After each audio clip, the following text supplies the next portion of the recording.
What if I told you that every single person who's ever held the office of President of the United States has had a scandal?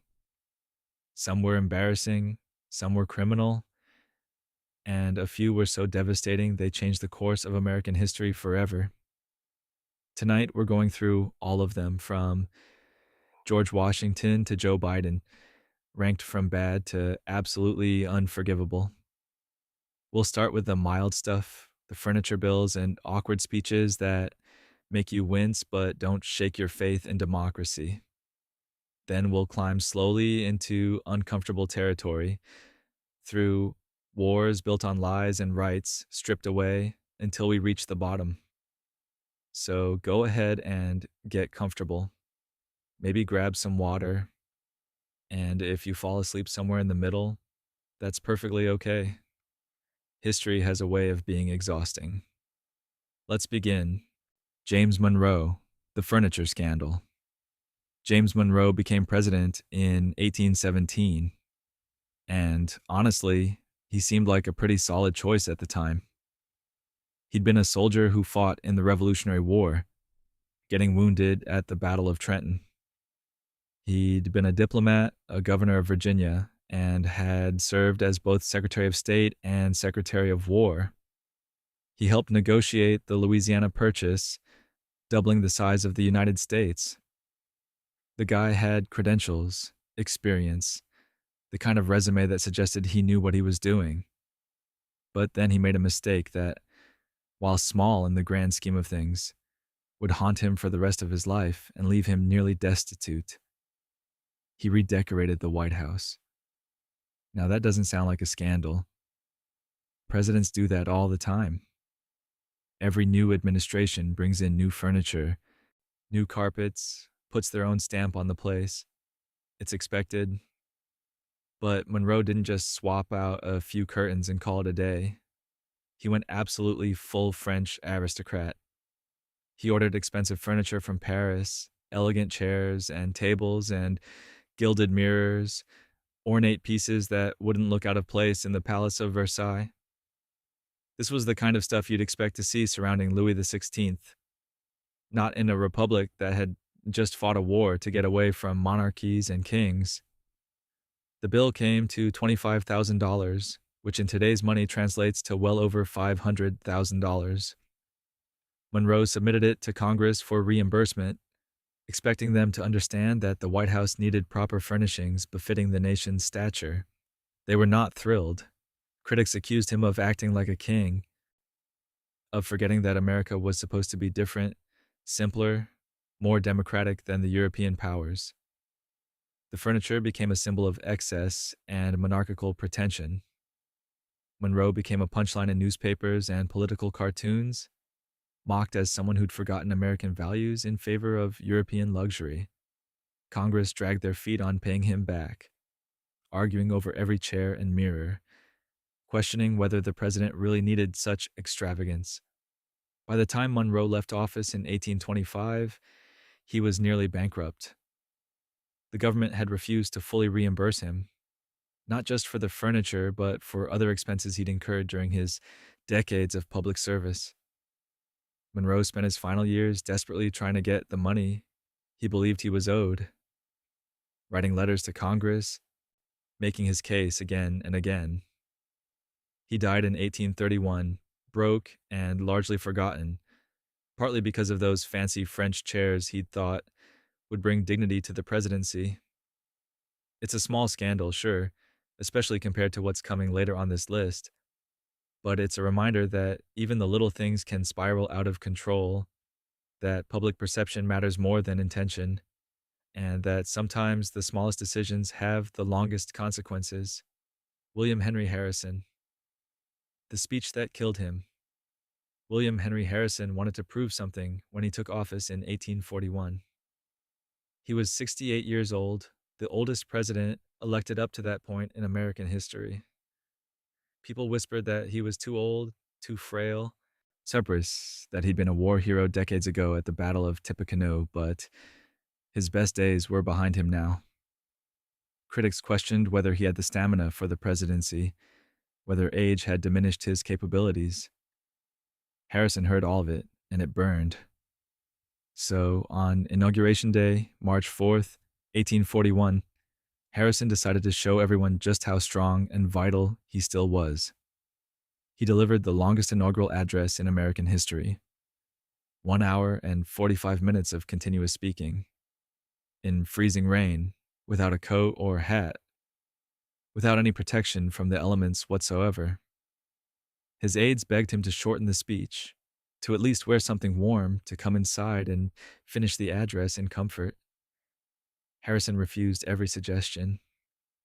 He stood there in the brutal cold, rain soaking through his clothes, reading from his carefully prepared text, going on and on about Roman history and the limits of executive power and classical Republican virtue, while water dripped from his hair and his suit grew heavy with moisture. It was a speech designed to prove his vigor, his intellectual strength, his absolute readiness to lead the nation. Instead, it killed him. Harrison caught pneumonia, or what doctors at the time believed was pneumonia. For weeks, he lingered in the White House, feverish and weak, his condition deteriorating day by day while doctors tried everything they knew, which in 1841 wasn't very much. They bled him, gave him various medicines, tried different treatments, but nothing worked.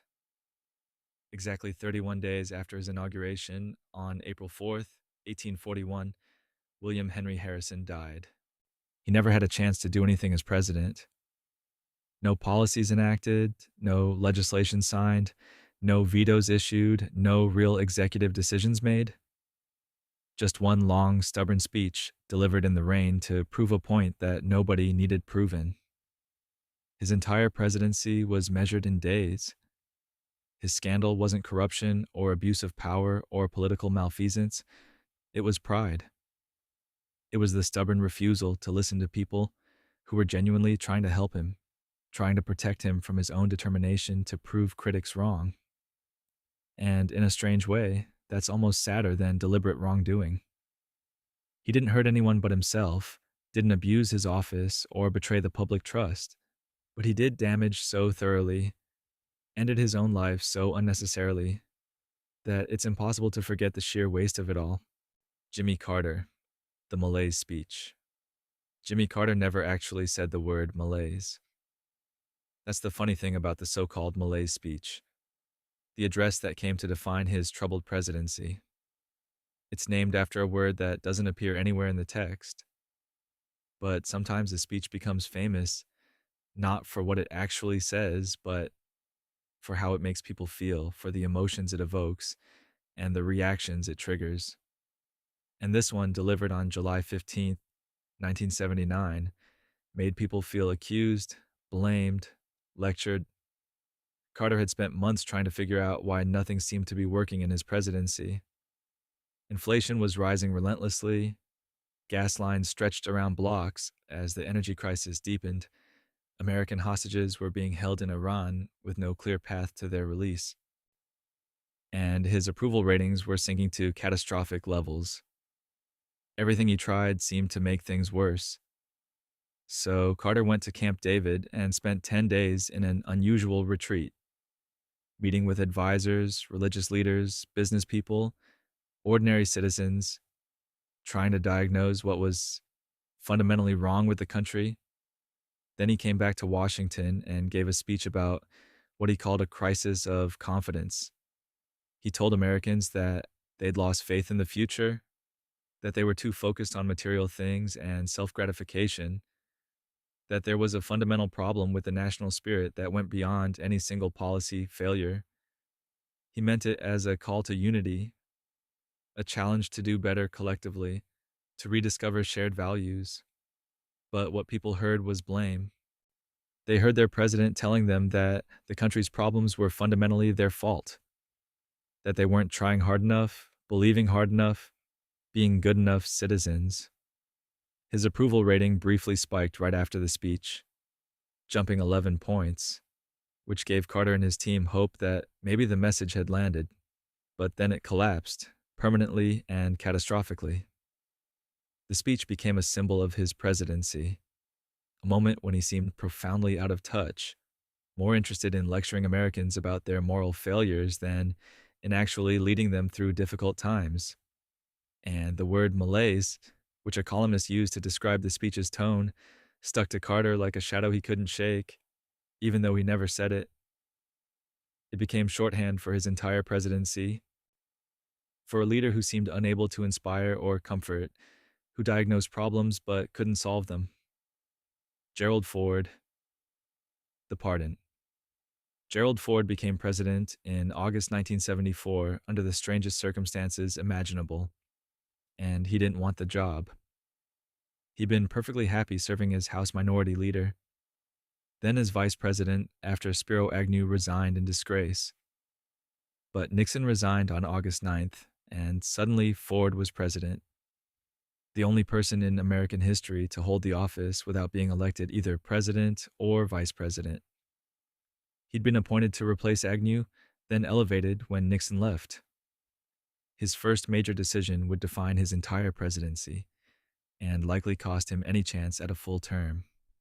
On September 8th, 1974, just a month after taking office, Ford granted Richard Nixon a full and unconditional pardon for any crimes he might have committed while president. No charges had been filed yet. No trial had begun. No formal accusations had even been made. Ford simply erased the entire possibility of accountability with the stroke of a pen. The public reaction was furious and immediate. People had spent 2 years watching the Watergate scandal unfold, watching Nixon lie and obstruct justice and abuse his power, watching the system slowly grind toward holding him accountable. And now Ford was letting him walk away without consequence. The White House switchboard was flooded with angry calls. Letters poured in by the thousands, almost all of them negative. Ford's approval rating dropped 20 points almost overnight, one of the steepest declines ever recorded. He later said he did it to heal the country, to let the nation move on instead of spending years mired in a bitter criminal trial of a former president. Most historians now agree that Ford was probably right, that a long trial would have torn the country apart even more than Watergate already had. But at the time, it looked like a corrupt backroom deal, a betrayal of justice and the rule of law. Ford likely lost the 1976 election to Jimmy Carter primarily because of the pardon. He spent the rest of his life defending the decision, insisting it was the right thing to do even if it cost him everything politically. And maybe it was the right call. But it was still a scandal that millions of Americans never forgave. John Adams, the Sedition Act. John Adams was America's second president. And he spent most of his term trying not to be George Washington, which turned out to be considerably harder than it sounds. Washington had set the bar impossibly high, established precedents and expectations that no normal human could match. And Adams was prickly and stubborn and deeply insecure about living up to that towering legacy. Then, in 1798, things got messy and complicated. Relations with France deteriorated rapidly, threatening to pull America into another war. Adams became convinced that French agents and their American sympathizers were actively trying to undermine the government, to destabilize the young republic from within. So he supported and then signed into law the Alien and Sedition Acts, a series of 4 laws passed by the Federalist-controlled Congress. The Sedition Act was the most controversial. It made it a crime to publish false, scandalous, or malicious writing about the president or Congress. The law was written so broadly that almost any criticism could be prosecuted. Newspaper editors who criticized Adams were arrested, tried, and jailed. It was a blatant violation of the First Amendment, exactly the kind of suppression of free speech and press that the founders had supposedly fought a revolutionary war to prevent. And Adams's own party, the Federalists, supported it enthusiastically. They genuinely saw it as necessary, a vital way to protect the young republic from dangerous and destabilizing ideas during a time of crisis. Adams believed it too, at least at first, convinced that the survival of the Republic justified temporary restrictions on liberty. But the law was set to expire in 1801, conveniently the same year Adams would leave office. The Democratic Republicans, led by Thomas Jefferson, used the Sedition Act against Adams mercilessly in the 1800 election, painting him as a tyrant who wanted to silence all dissent and opposition. Adams lost to Jefferson, and his reputation never fully recovered from the stain of the Sedition Act. The deep irony is that Adams himself was one of the most principled and honest of the founding fathers, a man who genuinely believed in the rule of law and constitutional government. But fear and insecurity made him forget those principles when they mattered most. And that's the real scandal. Martin Van Buren Van Ruin. Martin Van Buren became president in March 1837, riding into office on Andrew Jackson's popularity and his own reputation as a skilled political operator. And almost immediately, just weeks into his presidency, the economy exploded in spectacular fashion. The Panic of 1837 hit like a freight train. Banks collapsed across the country. Unemployment soared to levels not seen before. People lost their homes, their savings, everything they'd built. And Van Buren, who had built his entire political career on careful maneuvering, strategic compromise, and reading the political winds, chose this moment to do absolutely nothing. He believed deeply in limited government, in the classical liberal idea that the market would correct itself if politicians just left it alone.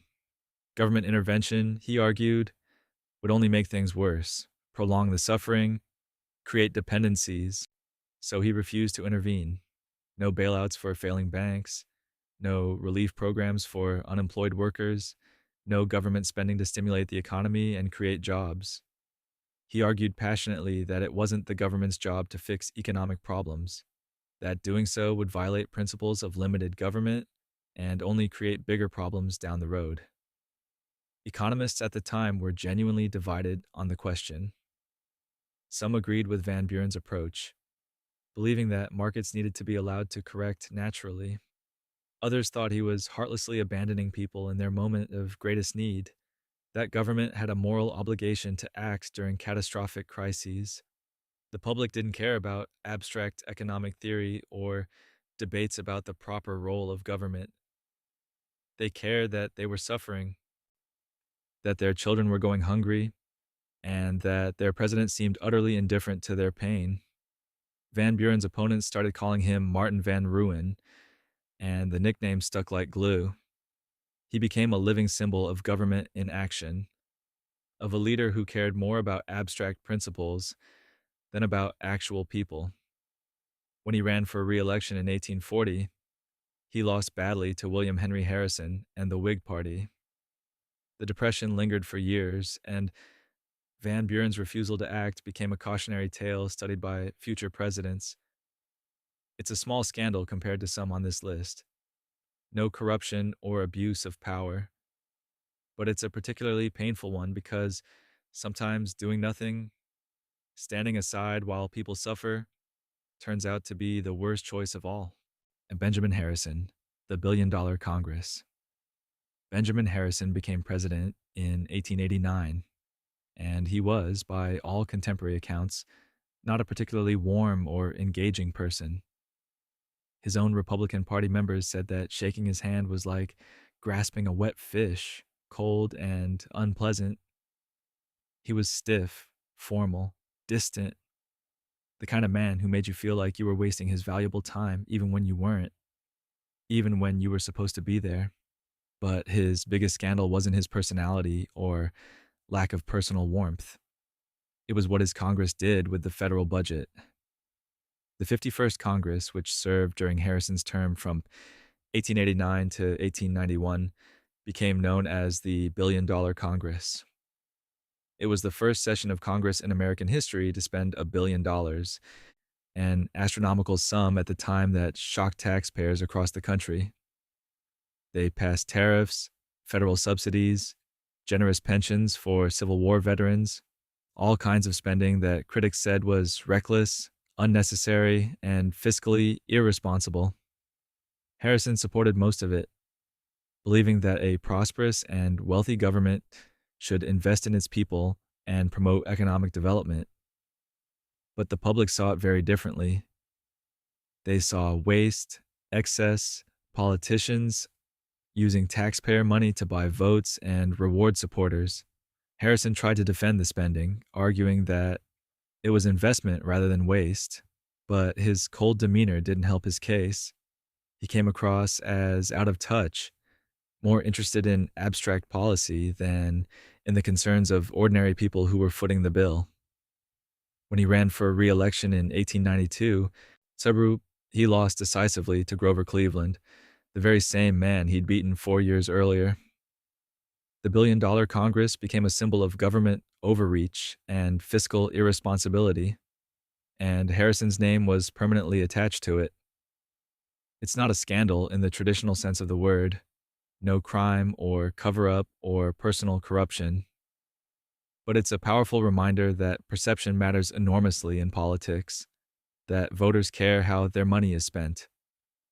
And Harrison couldn't convince people that what he was doing was right, couldn't bridge the gap between his vision and their skepticism. Calvin Coolidge slept through the Roaring Twenties. Calvin Coolidge became president in August 1923 after Warren Harding died suddenly and mysteriously. And Coolidge's entire approach to the presidency can be summed up in one word: nothing.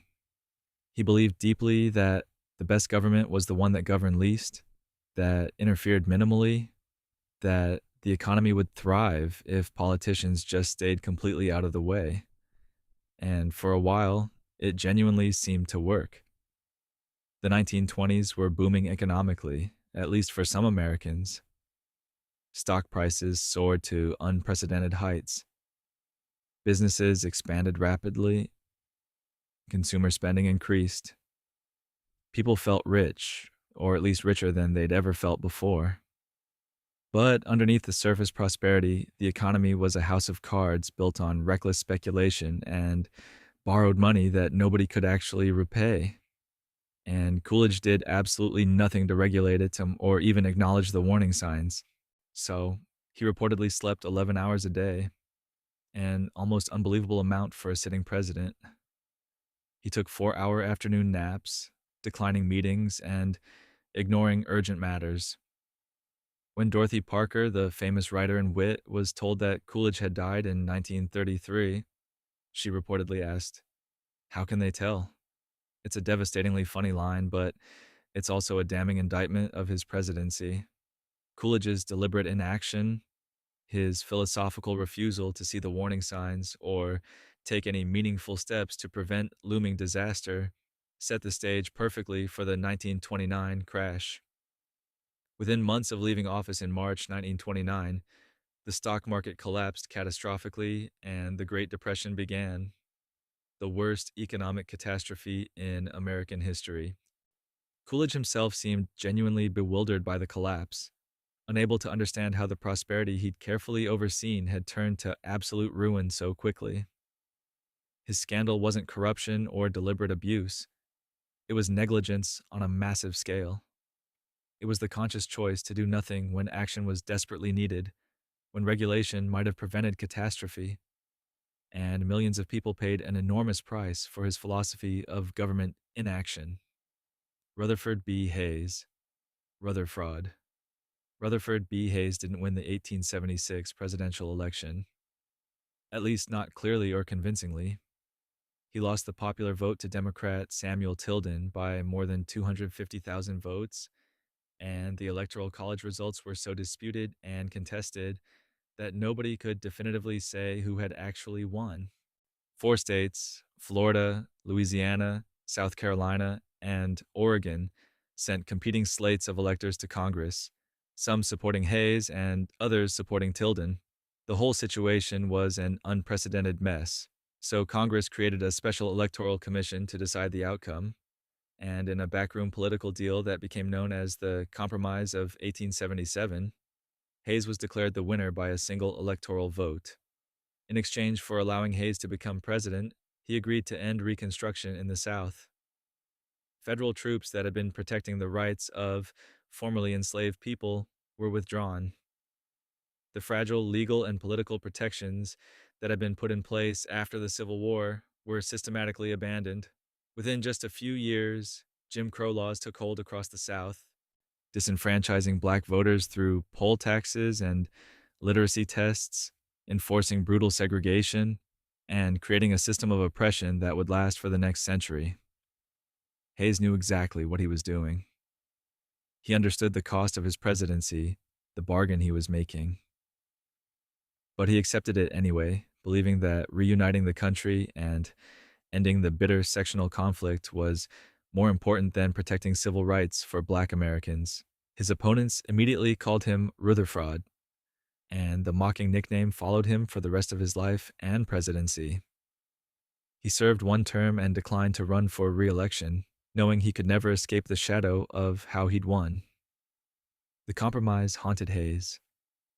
He spent his post-presidency working earnestly on education reform and prison reform, trying to do some measurable good in the world, but the damage was already done and couldn't be undone. His scandal wasn't just that he took the presidency under questionable and legally dubious circumstances, it's that he consciously traded justice for power, that he abandoned millions of vulnerable people to a century of oppression in exchange for 4 years in the White House. And an entire generation and their children and their children's children suffered terribly because of that choice. John Tyler, the president without a party. John Tyler became president in 1841 after William Henry Harrison died. And almost immediately, everything went wrong. Tyler was a vice president who was never supposed to be president, and his own party knew it. He'd been put on the ticket to balance it out, a Southern Democrat who'd switched to the Whigs because he hated Andrew Jackson. But Tyler didn't share the Whig Party's vision for America. He didn't believe in a national bank, he didn't support tariffs, and when the Whigs in Congress tried to pass their agenda, Tyler vetoed it. Again and again and again. The Whigs were furious. Here was a president they'd helped elect, and he was blocking everything they wanted to do. Tyler's entire cabinet resigned in protest, except for Secretary of State Daniel Webster, who stayed just long enough to finish negotiating a treaty with Britain. The Whig Party formally expelled Tyler from the party. They issued a statement disowning him, calling him a traitor to their cause. He became a president without a party, isolated and powerless, wandering the halls of the White House with almost no political support. And then, as if that wasn't enough, the House of Representatives brought the first impeachment resolution against a sitting president. It failed, but the message was clear. Nobody wanted him there. Tyler served out his term, accomplishing almost nothing of substance. He tried to annex Texas in his final days in office, pushing through a joint resolution after a treaty failed, but even that felt more like desperation than achievement. Years later, when the Civil War began, Tyler made a choice that cemented his legacy as one of the most controversial presidents. He joined the Confederacy. He was elected to the Confederate House of Representatives and died before he could take his seat. He's the only president buried under a Confederate flag, his grave unmarked by the federal government for decades. His scandal wasn't a single act of corruption or a dramatic crime. It was an entire presidency built on betrayal and stubbornness. A man who refused to work with anyone and ended up completely alone. Remembered more for what he destroyed than for anything he built. Zachary Taylor, the Cherry Scandal. Zachary Taylor became president in 1849. A war hero with no political experience, and he lasted 16 months before dying in office. The official cause of death was listed as gastroenteritis, which is a fancy way of saying his stomach violently rebelled against something he ate. The story goes that on July 4th, 1850, Taylor attended a ceremony at the Washington Monument, which was still under construction at the time. It was a brutally hot day, the kind of heat that makes you feel like you're standing inside an oven, and Taylor decided to cool down with a bowl of raw cherries and a glass of iced milk. Within hours, he was sick. Within days, he was dead. For over a century, that was the accepted story. The president who died from eating cherries on a hot day. But conspiracy theories persisted, whispered in historical circles and debated by scholars. Some people believed Taylor had been poisoned, that Southern politicians who opposed his anti slavery stance had slipped arsenic into his food or drink. Taylor had made enemies by supporting California's admission as a free state and threatening to personally lead troops against Southern states if they tried to secede. His descendants believed the poisoning theory too, convinced that their ancestor had been murdered. So in 1991, more than a century after his death, they had his body exhumed and tested.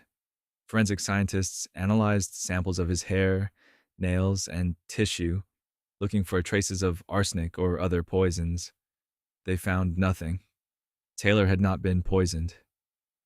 He really did just die from eating contaminated food on a hot day, probably from bacteria in the milk or unwashed fruit.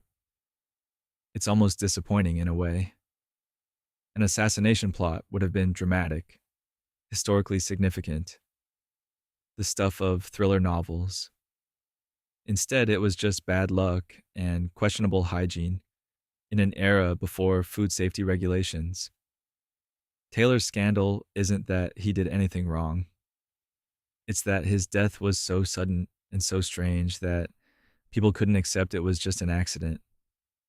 And maybe that says something about how we process loss, how we need reasons and explanations, even when sometimes there aren't any, even when history is just random and unfair.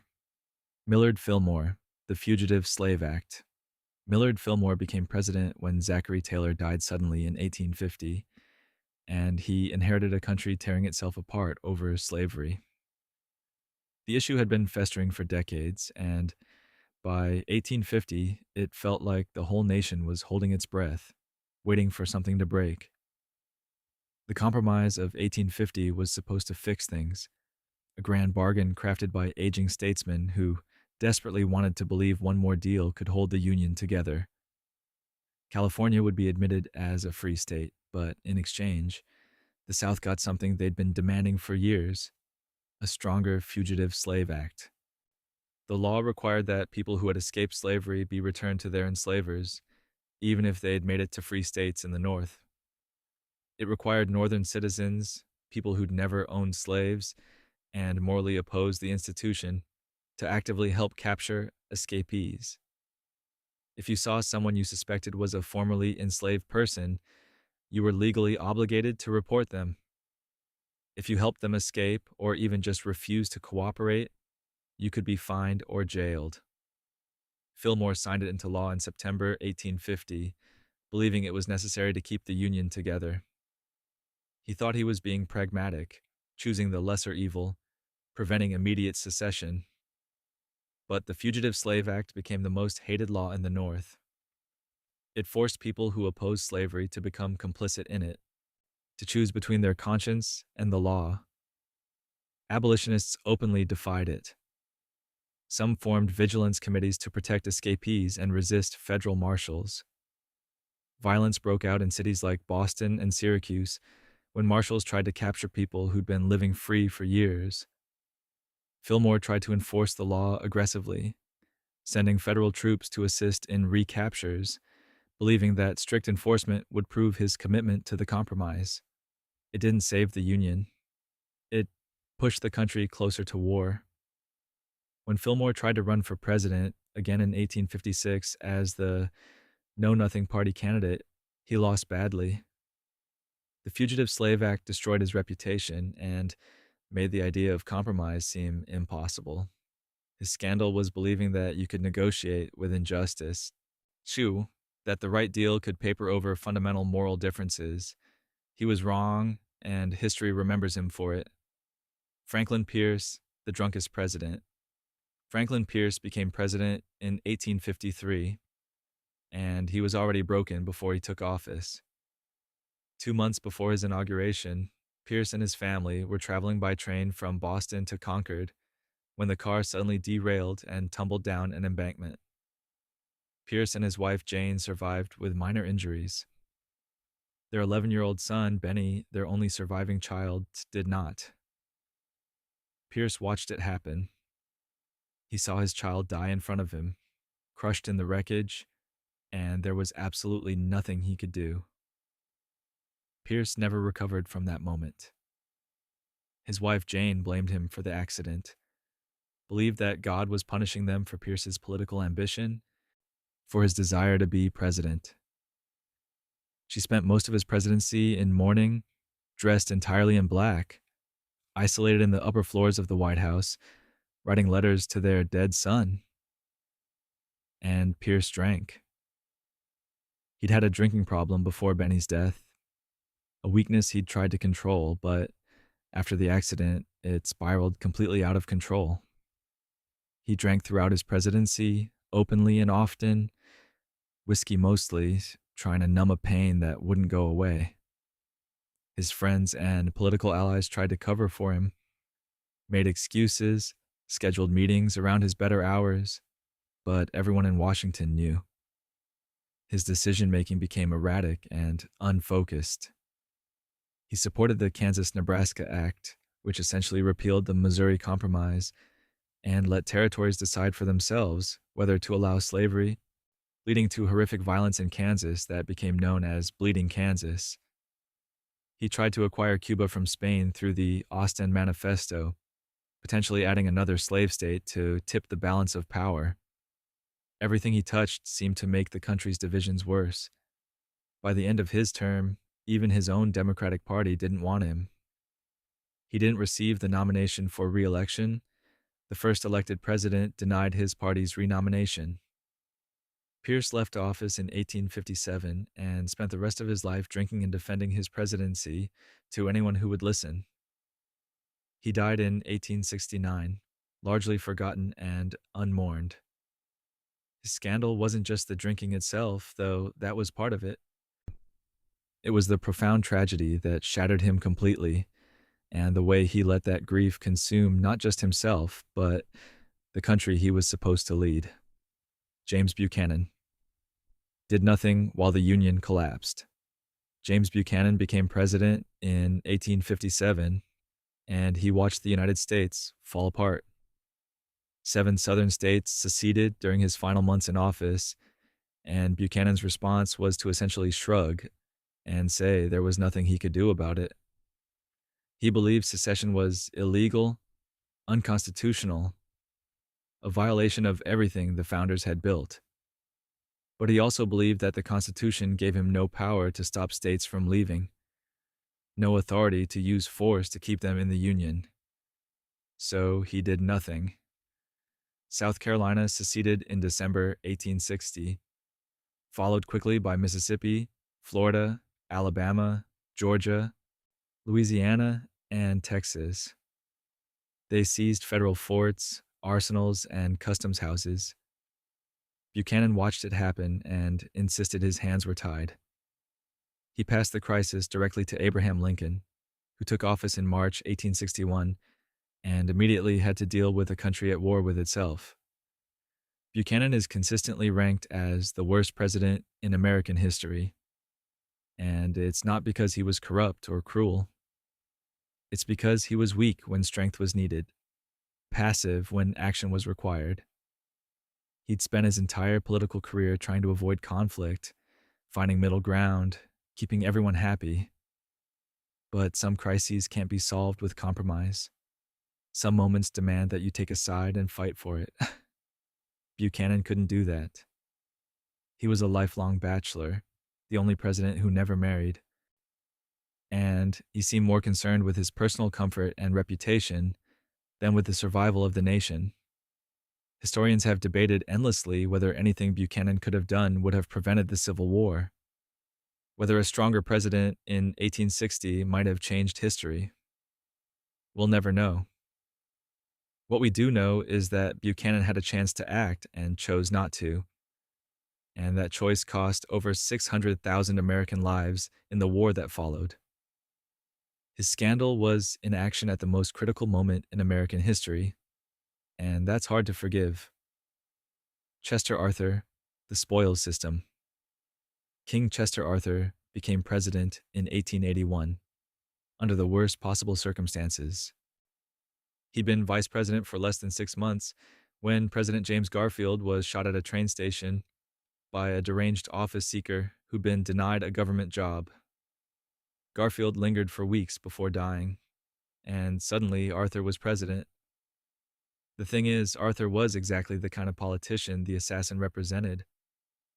Before becoming vice president, Arthur had been the king of patronage in New York, the collector of the New York Custom House, a position he used to hand out government jobs to political allies in exchange for loyalty and kickbacks. It was called the spoils system, the idea that political winners got to distribute government positions as rewards. Arthur had mastered it. He'd built an entire political machine based on it. He was so deeply embedded in corruption that President Hayes had him removed from the Custom House in 1878 for basically running a patronage racket. And then, through a series of political accidents and backroom deals, this same man ended up as vice president. When Garfield died, reformers were horrified. They'd just lost a president to the very system Arthur represented, and now that system's champion was in charge. But something strange happened. Arthur surprised everyone. He supported and signed the Pendleton Civil Service Reform Act in 1883, which created merit-based hiring for government positions and essentially destroyed the spoils system he'd built his career on. His old political allies, the machine politicians who'd helped him rise to power, felt betrayed. They turned on him viciously, called him a traitor, refused to support him for another term. Arthur didn't run for re-election in 1884, partly because his health was failing, but also because he'd burned every political bridge he had by doing the right thing. History remembers him as the corrupt politician who became an honest president, the man who destroyed his own legacy to fix a broken system. His scandal was his entire career before the presidency, but his redemption was real, and that makes his story one of the strangest in American political history. Herbert Hoover, Hoovervilles. Herbert Hoover became president in 1929, and within months the stock market crashed. The Great Depression hit like a freight train, destroying the economy, wiping out savings, throwing millions of people out of work. And Hoover, who'd been a brilliant administrator and humanitarian before becoming president, seemed completely unable to handle it. He believed in limited government intervention, in the idea that private charity and local communities should handle relief efforts, that federal spending would only make things worse. So he did very little. As the Depression deepened, homeless encampments sprang up in cities across America. People built shacks out of scrap wood and cardboard, clustered together in empty lots and public parks. They called these settlements Hoovervilles, a bitter joke about the president who seemed to have abandoned them.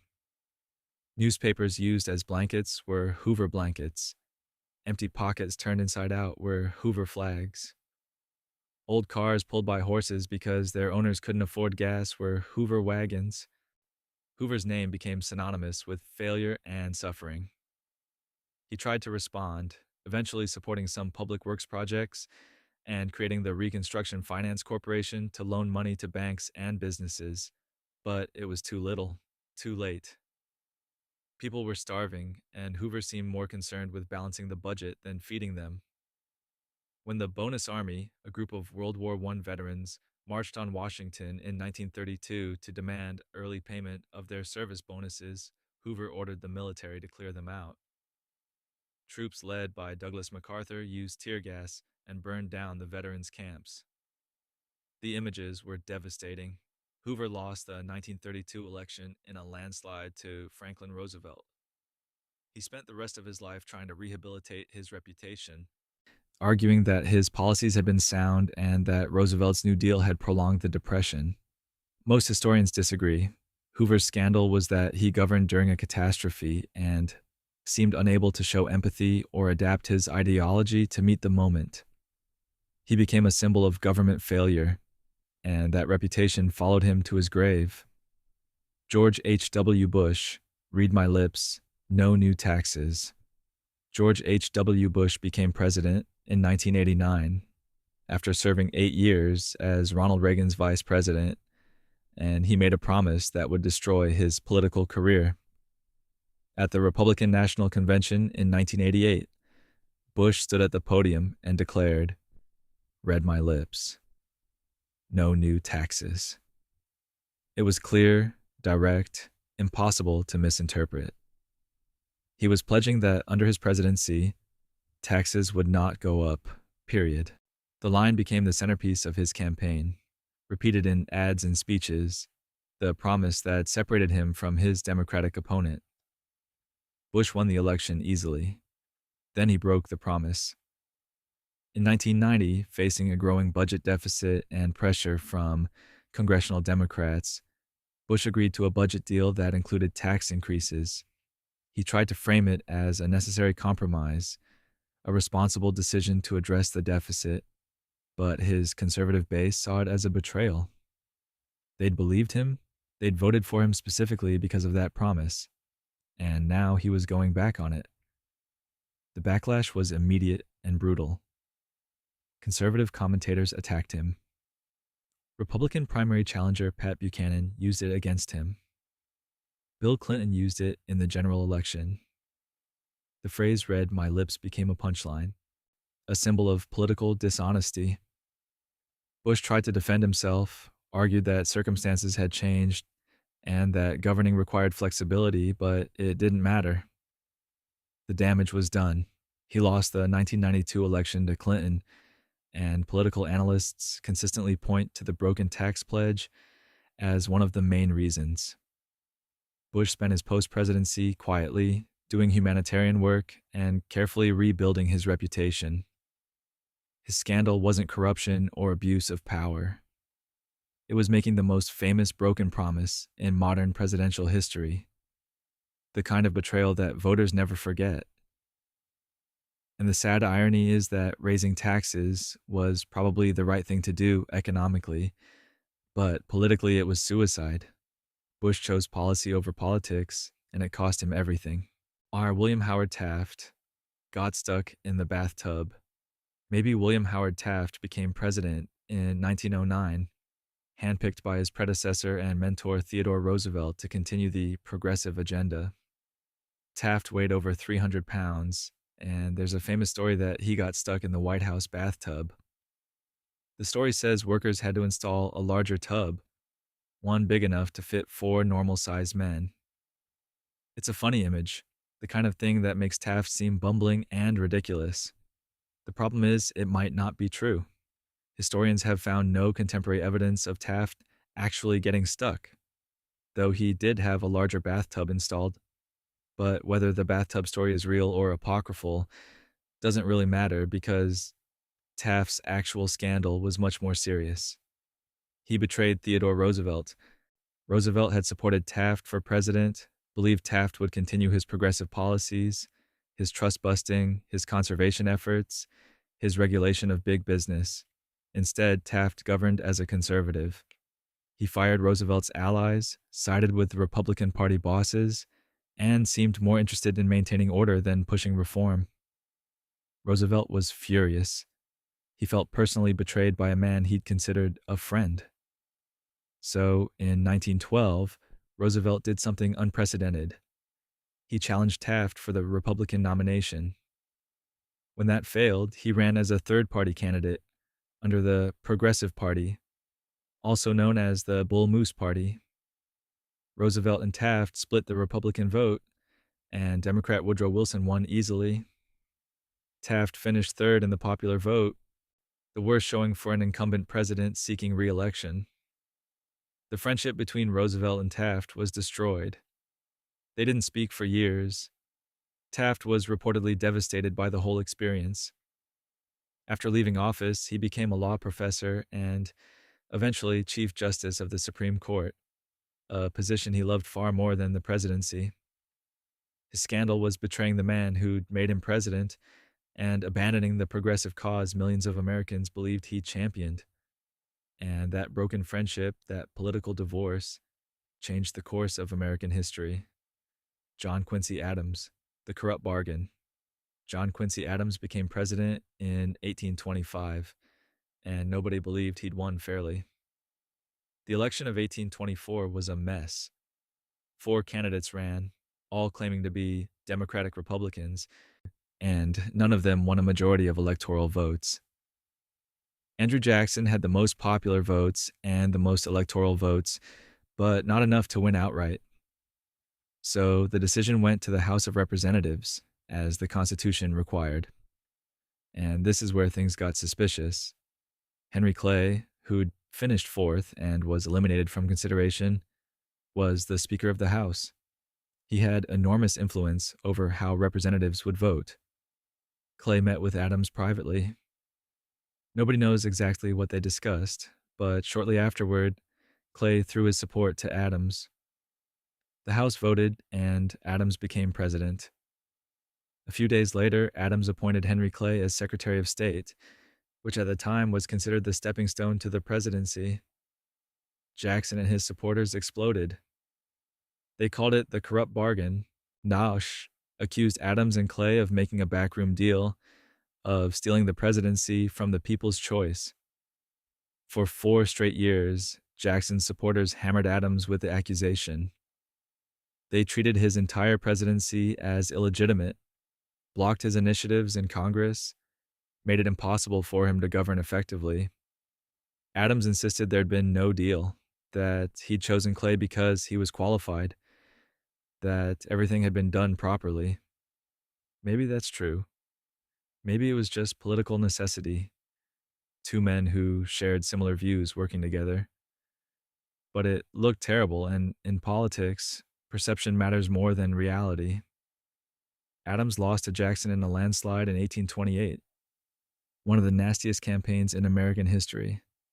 He spent the rest of his life trying to restore his reputation, serving in the House of Representatives, where he became a passionate opponent of slavery.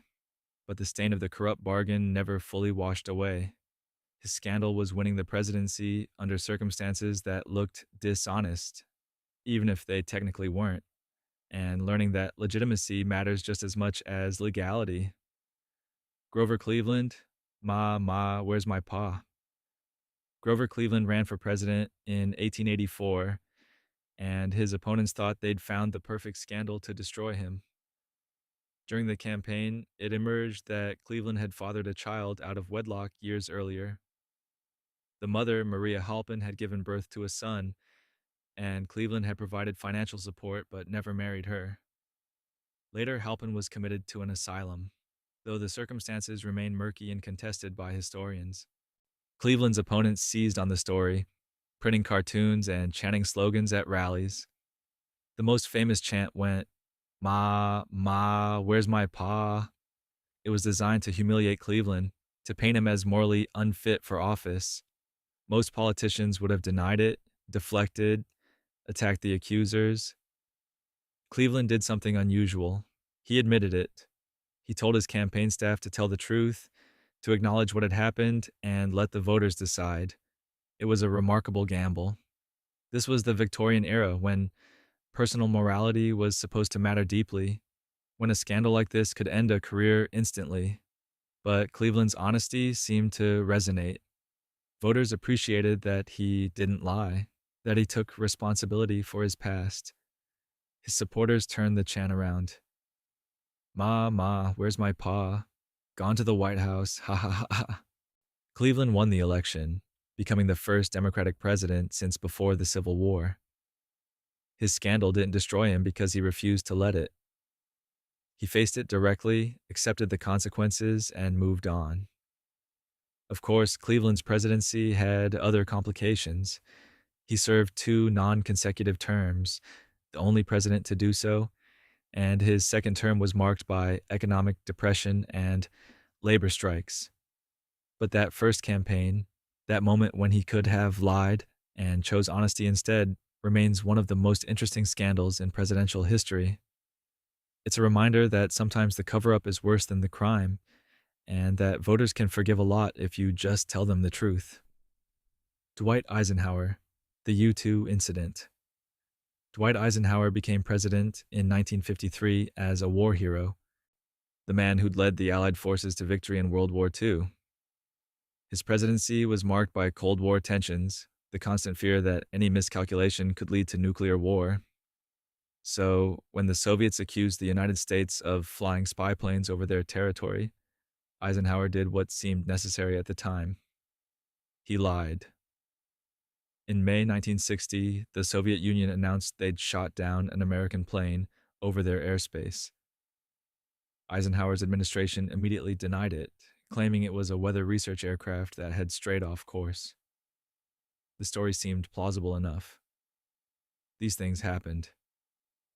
But then the Soviets revealed something that changed everything. They had the pilot. Francis Gary Powers had been flying a U 2 spy plane, taking photographs of Soviet military installations when his plane was shot down. He survived, ejected, and was captured. The Soviets had him, they had the wreckage, they had the cameras and film. Eisenhower had been caught in a lie on the world stage. He tried to walk it back, eventually admitting that, yes, the US had been conducting surveillance flights over the Soviet Union, but it was necessary for national security. Soviet Premier Nikita Khrushchev was furious, not just about the flights, but about the deception. A planned Paris peace summit collapsed before it even began. Khrushchev refused to negotiate with Eisenhower, saying he couldn't trust anything the American president said. The incident damaged U.S. credibility internationally and gave the Soviets a propaganda victory. Powers was eventually exchanged for a Soviet spy in 1962, but the damage was done. Eisenhower's scandal wasn't the espionage itself, which most people understood was part of the Cold War. It was getting caught lying about it, losing the moral high ground, and watching a chance for peace slip away because trust had been shattered. And that's a particular kind of failure that stings differently than others. James Garfield, Star Route Scandal.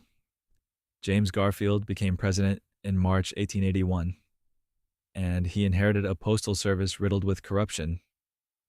The Star Route scandal involved contractors who were supposed to deliver mail to rural areas, routes marked with a star in postal records. These contractors had been massively overbilling the government, inflating costs and pocketing the difference. It was a scheme worth millions of dollars. And it went all the way up to high-ranking officials in the post office department. Garfield knew about it and started pushing for investigations and reforms. He wanted to clean house, to prove that his administration would be different from the corrupt ones that came before. But Garfield never got the chance to see it through. On July 2nd, 1881, just 4 months into his presidency, Garfield was shot at a train station in Washington by Charles Guiteau, a man who'd been denied a government position and believed he deserved one under the spoil system. Garfield didn't die immediately. He lingered for weeks, doctors probing his wounds with unsterilized instruments, trying to find the bullet, likely making the infection worse. He finally died on September 19th, 1881. The Star Route scandal was investigated after his death, and several officials were indicted, though most were acquitted or received light sentences. Garfield's scandal is strange because it wasn't really his. He inherited the corruption and was trying to fix it when he was killed, but it still shadowed his brief presidency, a reminder of how deeply systemic corruption had become in the federal government. Some historians argue that if Garfield had lived, he might have been a transformative president, someone who could have reformed the civil service and cleaned up Washington. Others think the forces arrayed against him were too powerful, that the system would have ground him down eventually. We'll never know. What we do know is that his assassination led directly to civil service reform, as the public recoiled from the spoil system that had motivated his killer. Barack Obama, fast and furious. Barack Obama became president in 2009. And one of the scandals that plagued his administration involved an operation most Americans had never heard of until it went catastrophically wrong. Operation Fast and Furious was an ATF, or Bureau of Alcohol, Tobacco, Firearms, and Explosives, program designed to track weapons being sold to Mexican drug cartels. The idea was to allow guns to be purchased by suspected cartel members and then follow those weapons to higher level criminals. It was called gun walking, and in theory, it made sense. Let the small fish lead you to the big fish. In practice, it was a disaster. The ATF lost track of roughly 2,000 weapons. They just disappeared into Mexico, sold and resold, moved across borders, ending up who knows where. Some of those guns turned up at crime scenes in Mexico. And then, in December 2010, U.S. Border Patrol agent Brian Terry was killed in a firefight near the Mexican border. Two of the weapons found at the scene were traced back to Fast and Furious. The scandal exploded, Congress launched investigations. Attorney General Eric Holder was held in contempt of Congress for refusing to turn over certain documents. Republicans accused the Obama administration of recklessness, of prioritizing a flawed operation over the safety of law enforcement officers. Obama maintained he hadn't known about the operation until after it became public, that it was a lower-level program that went wrong. Investigations generally supported that claim, but it didn't matter politically. The damage was done. Fast and Furious became a talking point, a symbol of government overreach and incompetence. The families of victims, both American and Mexican, demanded accountability. Some ATF officials resigned or were reassigned. The operation was shut down. Obama's scandal here wasn't that he personally approved the operation, but that it happened on his watch, under his administration's oversight, and people died because of it.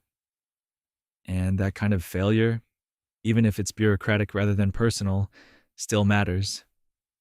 George W. Bush, WMDs in Iraq. George W. Bush became president in 2001, and his presidency was defined by what happened on September 11th. The terrorist attacks reshaped American foreign policy overnight, and Bush responded with a doctrine of preemptive war. Afghanistan came first, targeting the Taliban and al-Qaeda. Then came Iraq. The Bush administration made the case that Iraqi dictator Saddam Hussein possessed weapons of mass destruction, WMDs, chemical and biological weapons that posed an imminent threat to the United States and its allies. Secretary of State Colin Powell presented intelligence to the United Nations in February 2003, showing satellite images and describing mobile biological weapons labs. Congress authorized military action. The invasion began in March 2003. American forces toppled Saddam's government quickly. But then inspectors started searching for the UMDs, and they found nothing. No stockpiles of chemical weapons, no biological labs, no nuclear program. The intelligence had been wrong, either genuinely flawed or deliberately manipulated, depending on who you ask. The war that was supposed to be quick and clean turned into a long, grinding occupation. Over 4,400 American troops died in Iraq. Hundreds of thousands of Iraqi civilians were killed. The country descended into sectarian violence and chaos. Bush maintained that removing Saddam had been the right thing to do regardless of the WMDs, that the dictator had been a threat and the world was better off without him. Some people agreed, many didn't. The missing WMDs became the defining scandal of Bush's presidency, the decision that overshadowed everything else. Investigations found that intelligence agencies had made mistakes, that they'd relied on unreliable sources, that political pressure had influenced their assessments. But no one was held truly accountable. Bush's approval ratings plummeted. His party lost control of Congress, and the Iraq War became one of the most controversial conflicts in American history. A reminder that war started on bad information, caused suffering that lasts for generations. Donald Trump, 2 impeachments. Donald Trump became president in 2017, and he became the first president in American history to be impeached twice. The first impeachment came in December 2019. The House of Representatives charged Trump with abuse of power and obstruction of Congress, stemming from a phone call he'd made to Ukrainian President Volodymyr Zelensky. In that call, Trump asked Zelensky to investigate Joe Biden and his son, Hunter, who was serving on the board of a Ukrainian energy company. The request came while the Trump administration was withholding nearly $400 million in military aid to Ukraine. Democrats argued this was a quid pro quo, using the power of the presidency to pressure a foreign government to interfere in an American election. Trump denied it, saying the call was perfect and that he'd done nothing wrong. The Senate acquitted him in February 2020, largely along party lines, with only one Republican senator voting to convict. The second impeachment came exactly a year later, in January 2021. This time, the charge was incitement of insurrection, related to Trump's actions surrounding the January 6th attack on the U.S. Capitol. Trump had spent months claiming the 2020 election had been stolen, making allegations of widespread fraud that courts repeatedly rejected. On January 6th, he spoke at a rally near the White House, telling supporters to fight and march to the Capitol. A crowd stormed the building while Congress was certifying the election results. 5 people died in connection with the violence. Trump was impeached by the House 1 week later, with 10 Republicans joining Democrats. The Senate again acquitted him in February, after he'd already left office. Trump's scandal isn't just the impeachments themselves, it's what they represent. A presidency marked by norm-breaking and controversy, where allegations of misconduct were constants rather than exceptions. History will spend decades analyzing what it all meant. Bill Clinton, impeachment over personal conduct. Bill Clinton became president in 1993, and for much of his presidency, he seemed untouchable. The economy was booming, unemployment was low, the Cold War was over. But Clinton had a pattern of personal behavior that would eventually catch up with him. In 1998, independent counsel Kenneth Starr was investigating various Clinton administration controversies when he uncovered evidence that Clinton had been involved in a relationship with Monica Lewinsky, a White House intern. Clinton initially denied it, famously stating, "I did not have inappropriate relations with that woman." But as evidence mounted, including testimony from Lewinsky and physical evidence, Clinton's denials became impossible to maintain. He eventually admitted the relationship, but argued he hadn't lied under oath because of how he defined certain terms. The admission was humiliating. I broadcast to the entire world. Clinton's wife Hillary stood by him publicly, though the private pain must have been immense. The Republican-led House of Representatives voted to impeach Clinton on 2 articles, perjury and obstruction of justice, arguing that he'd lied under oath during a deposition in a separate lawsuit and tried to influence witness testimony. The Senate trial began in January 1999. Clinton's defenders argued that while his personal conduct was wrong, it didn't rise to the level of high crimes and misdemeanors required for removal. The Senate acquitted him on both counts. The strange thing is, Clinton's approval ratings actually went up during the impeachment. The public seemed to view it as a partisan witch hunt over a private matter that didn't affect his job performance. Clinton finished his term and left office with relatively high approval ratings.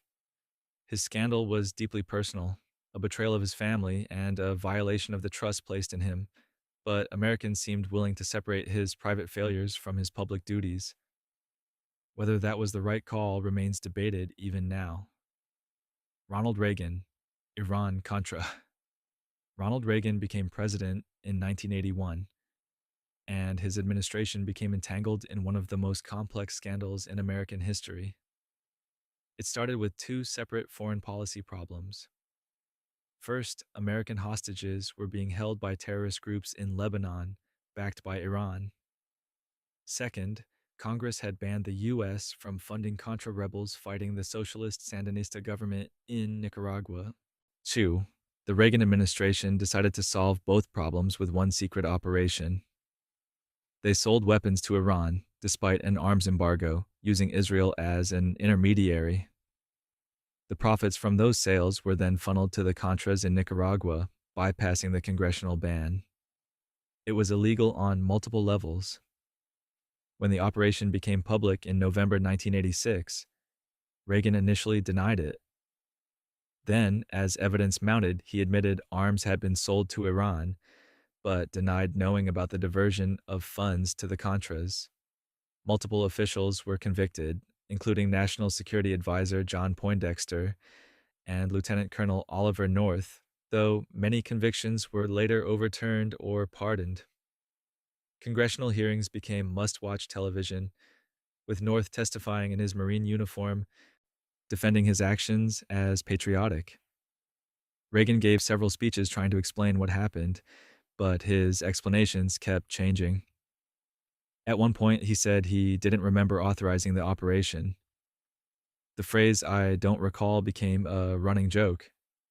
Investigators were never able to definitively prove that Reagan knew about the full extent of the operation, but it seemed implausible that something this significant could happen without presidential knowledge. Reagan's approval ratings dipped, but eventually recovered. He left office popular, his legacy more defined by the end of the Cold War than by Iran-Contra. But the scandal revealed a willingness within his administration to break laws and circumvent Congress in pursuit of foreign policy goals, and that's a troubling legacy that still resonates today. Lyndon B. Johnson, Vietnam. Escalation. Lyndon Johnson became president in November 1963 after Kennedy's assassination, and he inherited a complicated situation in Vietnam. A small number of American advisors were supporting the South Vietnamese government against communist insurgents. Johnson escalated slowly at first, then dramatically. The turning point came in August 1964 with the Gulf of Tonkin incident. Johnson told Congress and the American people that North Vietnamese patrol boats had attacked American destroyers in international waters, unprovoked acts of aggression that demanded a response. Congress passed the Gulf of Tonkin Resolution, giving Johnson broad authority to use military force in Southeast Asia without a formal declaration of war. American troops poured into Vietnam. By 1968, over 500,000 Americans were deployed there. But here's the thing. The Gulf of Tonkin incident wasn't quite what Johnson said it was. The first attack on August 2nd probably did happen, though circumstances were murky. The second attack on August 4th, which Johnson used to justify retaliation, almost certainly didn't happen. It was based on faulty sonar readings and misinterpreted intelligence. Commanders on the scene expressed doubts at the time. Johnson knew the intelligence was shaky, but he presented it to Congress and the public as definitive. He used a questionable incident to justify a massive escalation that would eventually cost over 58,000 American lives and millions of Vietnamese lives. The war tore the country apart, sparked massive protests, and destroyed Johnson's presidency. He chose not to run for re-election in 1968. Johnson's scandal wasn't just the war itself, but the way it was sold to the American people, built on exaggerations and half-truths that made it impossible to have an honest debate about whether we should be there at all. And that dishonesty poisoned everything that came after. Theodore Roosevelt, Panama Canal takeover. Theodore Roosevelt became president in 1901 after McKinley's assassination, and he was determined to build a canal across Central America, connecting the Atlantic and Pacific Oceans. The problem was that the best route ran through Panama, which was part of Colombia at the time. Roosevelt negotiated with Colombia for the rights to build the canal, but the Colombian Senate rejected the treaty, wanting more money and better terms. Roosevelt was furious. So instead of negotiating further or finding a different route, Roosevelt did something more direct. He supported a revolution in Panama. In November 1903, Panamanian rebels declared independence from Colombia, and American warships conveniently appeared off the coast to prevent Colombian forces from stopping them. The revolution succeeded in days. Roosevelt immediately recognized Panama as an independent nation. 2 weeks later, he signed a treaty with the new Panamanian government, giving the United States control of the Canal Zone in perpetuity. The whole thing was so obviously orchestrated that even Roosevelt's allies were uncomfortable. Years later, Roosevelt boasted about it, saying, "I took the isthmus." He was proud of his directness, his willingness to act rather than endlessly debate. Colombia was furious, calling it theft and demanding compensation. They didn't receive any until 1921, years after Roosevelt left office, when the U.S. paid them $25 million to smooth things over. The Panama Canal was an engineering marvel, one of the great achievements of the early 20th century, and it transformed global trade. But the way it was acquired left a stain on American foreign policy, a reminder that might doesn't make right, even when the results are impressive. Roosevelt's scandal was imperialism dressed up as progress, and Latin Americans never forgot it. Woodrow Wilson rice-segregated the federal government. Woodrow Wilson became president in 1913, a progressive reformer who championed democracy and self-determination on the world stage. But at home, Wilson presided over one of the most devastating rollbacks of civil rights in American history. Within months of taking office, Wilson ordered the segregation of federal workplaces. Offices that had been integrated since Reconstruction were divided by race. Black and white employees who'd worked side by side for decades were separated. Separate bathrooms, separate dining areas, separate workspaces. Wilson's cabinet secretaries went even further, firing black supervisors and replacing them with white ones, demoting experienced black federal workers, and creating a racial hierarchy that hadn't existed in government employment for years. Wilson defended these actions, claiming segregation was better for everyone, that it reduced friction between races. He genuinely seemed to believe he was doing black Americans a favor by separating them. The evidence suggests otherwise. This wasn't just policy, it was personal. Wilson screened the film Birth of a Nation at the White House in 1915, a movie that glorified the Ku Klux Klan and portrayed black Americans as dangerous and inferior. Wilson reportedly said the film was history, written with lightning, though historians debate whether he actually used those exact words. Regardless, his endorsement gave legitimacy to a propaganda film that inspired a resurgence of the Klan. Black leaders protested Wilson's segregation policies. The NAACP, still a young organization, launched campaigns against it. But Wilson ignored them. He met with civil rights activists once and dismissed their concerns, saying segregation wasn't harmful. The damage Wilson caused lasted for generations. It would take decades to undo the segregation he imposed, to restore the progress that had been made. Wilson is remembered for leading America through World War I, for his 14 points and the League of Nations. But his domestic legacy on race is indefensible, a deliberate choice to turn back the clock on civil rights. And that's a scandal that no amount of international achievement can erase. James K. Polk manufactured the Mexican-American War. James K. Polk became president in 1845 with clear goals: expand American territory westward and fulfill what many called manifest destiny, the belief that America was meant to stretch from ocean to ocean. Mexico controlled much of the Southwest, including California and what would become Texas, and Polk wanted it. But he needed a reason to take it. It's something that would justify a war. So he created one. The border between Texas and Mexico was disputed.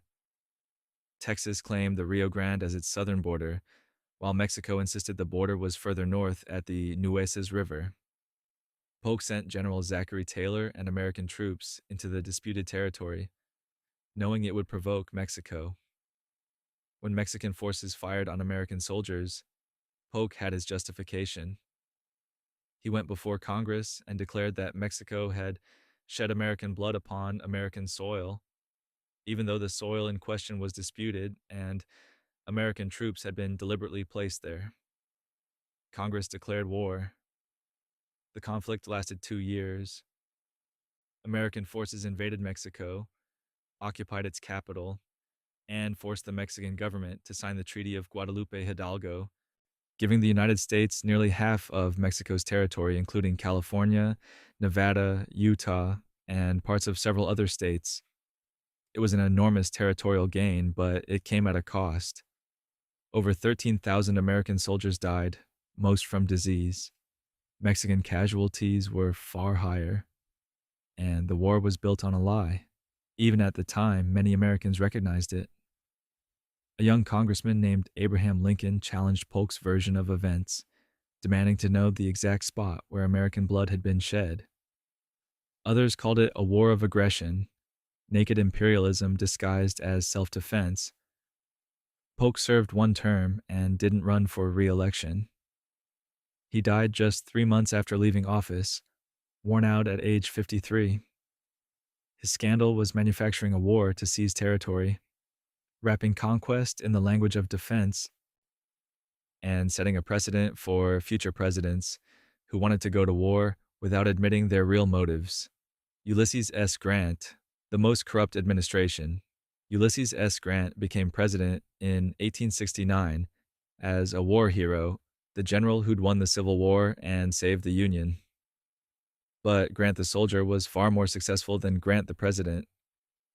His administration became synonymous with corruption, a parade of scandals that tarnished his reputation for the rest of his life. Grant himself was honest, almost painfully so, but he trusted the wrong people and seemed unable to recognize when he was being used. The whiskey ring scandal erupted in 1875. A network of distillers and government officials had been defrauding the government of millions in tax revenue, skimming money that should have gone to the Treasury. Grant's own personal secretary, Orville Babcock, was indicted as part of the ring. Grant defended Babcock, even testifying on his behalf, and Babcock was acquitted, but the scandal damaged Grant's credibility. Then there was the Credit Mobilier scandal, which predated Grant's presidency but ensnared members of his party. Railroad executives had created a construction company, Credit Mobilier, and then bribed congressmen with stock to overlook the fact that they were massively overcharging the government for building the Transcontinental Railroad. Grant's first vice president, Schuyler Colfax, was implicated. There were other scandals too, smaller but constant, involving customs houses and Indian trading posts and Navy contracts. Grant kept appointing people based on loyalty rather than competence, and they kept betraying him. By the end of his second term, Grant's reputation was in ruins. He left office and spent years trying to restore his legacy, writing his memoirs while dying of throat cancer to provide for his family. His scandal wasn't personal corruption, but catastrophic mismanagement and naivete, surrounding himself with people who saw the presidency as an opportunity to get rich. And that failure of judgment matters just as much as deliberate wrongdoing. Franklin D. Roosevelt, Japanese internment. Franklin D. Roosevelt became president in 1933 and led America through the Great Depression and most of World War II. He's remembered as one of the greatest presidents in American history. But he also signed one of the most shameful orders ever issued by an American president. On February 19, 1942, prior to less than 3 months after Pearl Harbor, Roosevelt signed Executive Order 9066. The order authorized the forced removal of anyone deemed a threat from military areas, which in practice meant the entire West Coast. Over 120,000 people of Japanese ancestry, 62% of them American citizens, were given days to leave their homes. They could bring only what they could carry. They lost houses, businesses, farms, everything they'd built. They were sent to internment camps in remote areas, surrounded by barbed wire and armed guards, held there for years without trial or charges. Families were torn apart. Children were separated from parents. People born in America, who'd never set foot in Japan, were imprisoned simply because of their ancestry. Roosevelt justified it as a military necessity, claiming that Japanese Americans on the West Coast posed a security threat, that they might commit sabotage or espionage. But there was no evidence to support this. FBI Director J. Edgar Hoover told Roosevelt the mass removal wasn't necessary, that the real threats could be monitored individually. Roosevelt ignored him. The Supreme Court upheld the internment in 1944, one of the worst decisions in its history. The camps didn't close until 1945, after the war in Europe had ended and victory in the Pacific was assured. Japanese American families tried to rebuild, but most had lost everything. It took until 1988 for the government to formally apologize and provide reparations to survivors. Roosevelt's scandal was allowing fear and prejudice to override constitutional rights, punishing an entire group of people for something they hadn't done and had no intention of doing, and he never had to answer for it. Harry Truman, the atomic bomb decision. Harry Truman became president in April 1945 when Franklin Roosevelt died suddenly. Truman had been vice president for less than 3 months, and Roosevelt hadn't briefed him on much of anything, including the Manhattan Project. When Truman learned that America had developed atomic weapons, he faced an immediate decision whether to use them against Japan. The war in Europe had just ended, but Japan was still fighting. American forces were planning an invasion of the Japanese home islands, an operation that military planners predicted would cost hundreds of thousands of American lives and potentially millions of Japanese lives, both military and civilian. Truman consulted with his advisors. Some argued the bomb was necessary to end the war quickly and save lives. Others believed Japan was already on the verge of surrender and that using atomic weapons was unnecessary and immoral. On August 6, 1945, an American bomber dropped an atomic bomb on Hiroshima. The city was incinerated.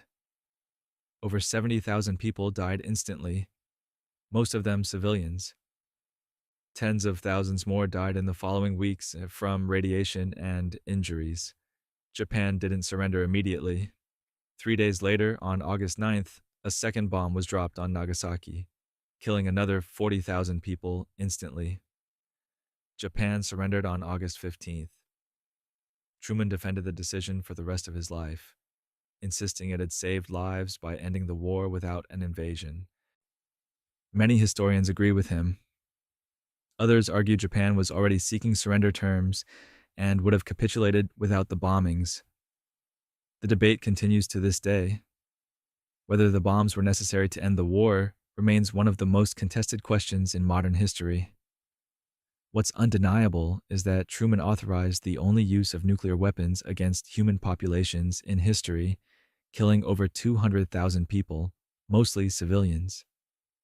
And that decision, regardless of its justification, carries a moral weight that's impossible to fully comprehend. Thomas Jefferson, Sally Hemings. Thomas Jefferson became president in 1801, the author of the Declaration of Independence, the man who wrote that all men are created equal.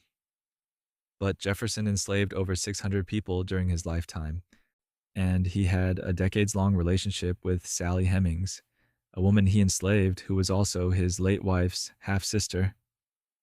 The relationship began when Jefferson was in his mid-40s and Hemings was in her mid-teens.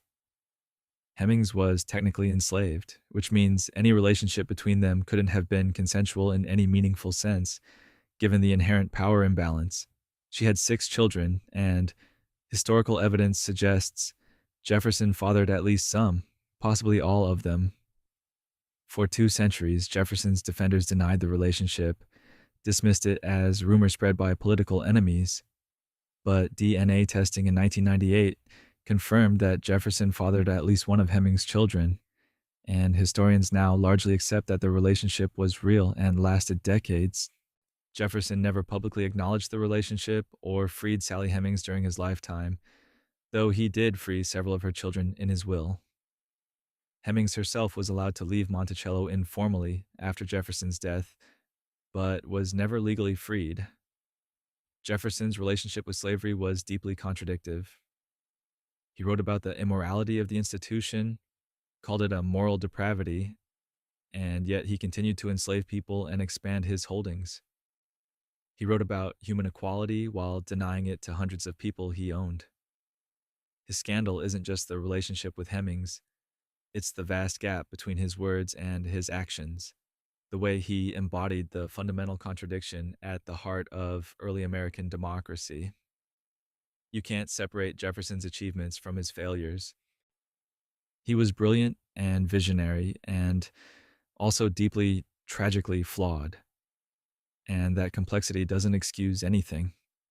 It just makes the truth harder to face. Abraham Lincoln suspended civil liberties. Abraham Lincoln became president in 1861, and within weeks, the country was at war with itself. The Civil War forced Lincoln to make decisions no president had faced before, and some of those decisions involved trampling on constitutional rights in the name of preserving the Union. In April 1861, Lincoln suspended habeas corpus, the constitutional right that prevents the government from imprisoning people without trial. He did it first in Maryland, where Southern sympathizers were threatening to cut off Washington from the North. Then he expanded it to other areas. People were arrested and held in military prisons without being charged, without access to lawyers, sometimes for months. Newspaper editors who criticized the war effort had their presses shut down and were jailed. Political opponents, particularly Democrats who opposed the war, were arrested for speaking out. Lincoln authorized military tribunals to try civilians, bypassing the regular court system entirely. The Supreme Court eventually ruled some of these actions unconstitutional, but only after the war ended. Lincoln defended himself by asking whether the Constitution should be violated in small ways to prevent it being violated in large ways, whether it was better to lose a finger or lose an entire hand. He argued the Constitution was not a suicide pact, that saving the Union required extraordinary measures. Many people agreed with him then and still do now. Others believe he went too far, that even in war, constitutional protections matter, that sacrificing freedom to save freedom is a dangerous paradox. Lincoln's scandal is that he became temporarily a kind of dictator, wielding powers no president had claimed before or has claimed since. He did it to save the country, and most historians believe he succeeded. But the precedent he set, the idea that presidents can suspend rights in emergencies, has been invoked by other leaders in other times for less noble purposes, and that's a complicated legacy that can't be ignored. Andrew Jackson, the Trail of Tears. Andrew Jackson became president in 1829, and he had a clear agenda regarding Native Americans: remove them from their ancestral lands east of the Mississippi River to make room for white settlement. In 1830, Jackson signed the Indian Removal Act, which authorized the federal government to negotiate treaties forcing Native tribes to relocate to designated Indian territory in present-day Oklahoma. Some tribes signed treaties under duress or deception. Others refused. The Cherokee Nation, which had adopted many aspects of white American culture, including a written constitution and legal system, challenged the removal in court. In 1832, the Supreme Court ruled in their favor, declaring that Georgia had no authority over Cherokee lands. Jackson reportedly responded, "John Marshall has made his decision, now let him enforce it." Whether Jackson actually said those exact words is disputed, but his actions made his position clear. He ignored the court's ruling and proceeded with removal. In 1838, federal troops and state militias forced over 60,000 Native Americans from their homes. The Cherokee Creek, Seminole, Chickasaw, and Choctaw nations were marched westward in the dead of winter, often with inadequate food, clothing, or shelter. Thousands died along the way from exposure, disease, and starvation. The Cherokee called it the Trail of Tears. Estimates suggest 4,000 Cherokee died during the march and the chaotic resettlement that followed. Jackson saw removal as inevitable and even beneficial, believing Native Americans couldn't coexist with white civilization and would be better off away from white settlement. He was wrong. So, the Trail of Tears was ethnic cleansing, a forced relocation that destroyed communities and cultures. Jackson's scandal isn't hidden or debated. It's documented, acknowledged, and condemned. And yet his face remains on the $20 bill. A reminder that America still struggles with how to remember leaders who did terrible things. Warren G. Harding, Teapot Dome. Warren G. Harding became president in 1921, promising a return to normalcy after World War I. He was handsome, charming, and spectacularly unqualified. Harding knew it too. He reportedly told friends he wasn't fit for the office, that he was in over his head. But he won anyway, and once in office, he appointed his friends to important positions. They became known as the Ohio Gang, and they turned the government into a money-making operation. The biggest scandal was Teapot Dome. Albert Fall, Harding's Secretary of the Interior, secretly leased federal oil reserves at Teapot Dome, Wyoming, and Elk Hills, California, to private companies in exchange for bribes. Fall received hundreds of thousands of dollars in cash and bonds, which he used to improve his ranch. The leases were granted without competitive bidding, completely bypassing the legal process. When the scandal broke in 1923, it became a national sensation. Congressional hearings revealed the extent of the corruption.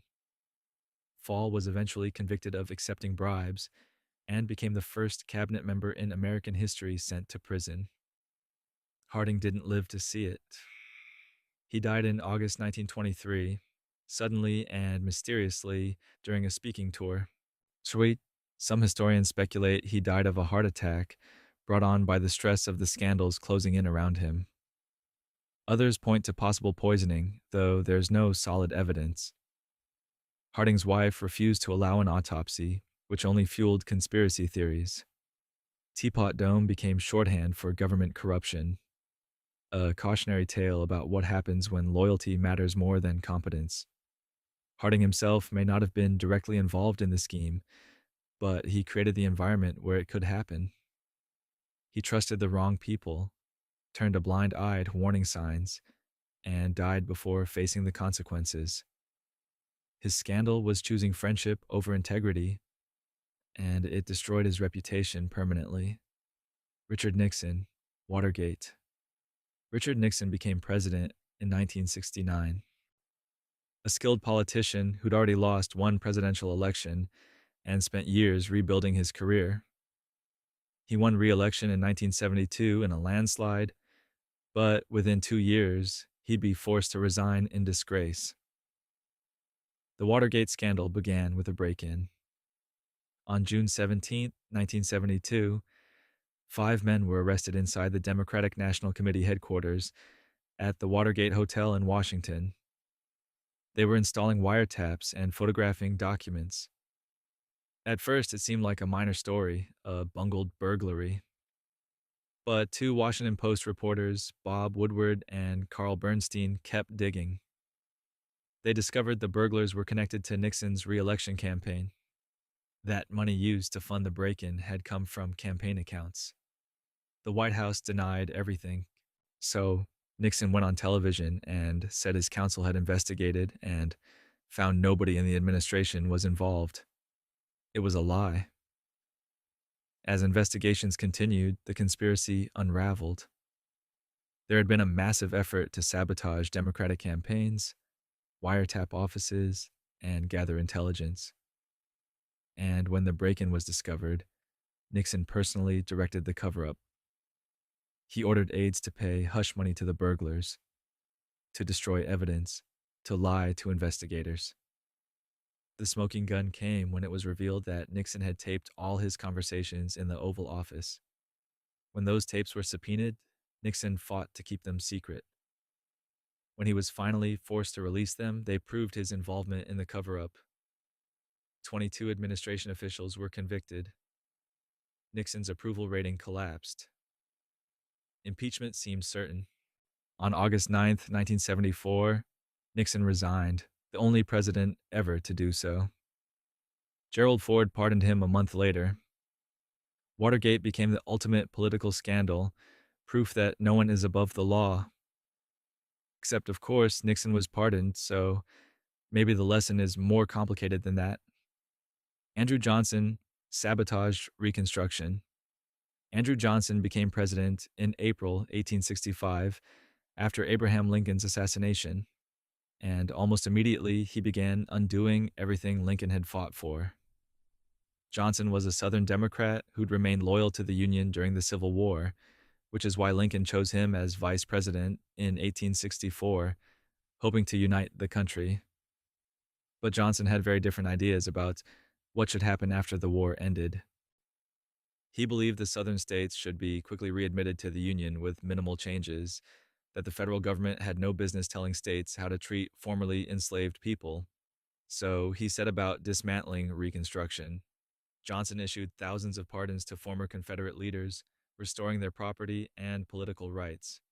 He opposed the 14th Amendment, which granted citizenship to formerly enslaved people and guaranteed equal protection under the law. He vetoed the Civil Rights Act of 1866, which would have protected the rights of black citizens in the South. Congress overrode his veto, but Johnson continued fighting every attempt to protect civil rights. He fired military commanders who tried to enforce Reconstruction policies and replaced them with men sympathetic to the Southern cause. Under Johnson's presidency, Southern states passed black codes, laws designed to restrict the freedom of black Americans and force them into conditions barely distinguishable from slavery. They couldn't own property in certain areas, couldn't testify against white people in court, couldn't move freely without passes. Johnson did nothing to stop it. Congress finally had enough. In February 1868, the House of Representatives impeached Johnson for violating the Tenure of Office Act by firing Secretary of War Edwin Stanton, who'd been working with Congress to enforce Reconstruction. The real reason was broader. Johnson had systematically sabotaged efforts to protect the rights of 4 million formerly enslaved people. The Senate trial came down to a single vote. Johnson survived removal by the narrowest possible margin. He finished his term, but wasn't re-nominated by his party. Johnson's actions set the stage for nearly a century of Jim Crow laws, segregation, and systematic oppression in the South. His scandal wasn't just political obstruction. It was a deliberate choice to abandon millions of people who desperately needed federal protection, to prioritize reunification over justice. And the consequences of that choice shaped American history for generations. Joe Biden, Hunter Biden investigations. Joe Biden became president in January 2021, the oldest person ever elected to the office. And throughout his term, questions about his son, Hunter, shadowed his presidency.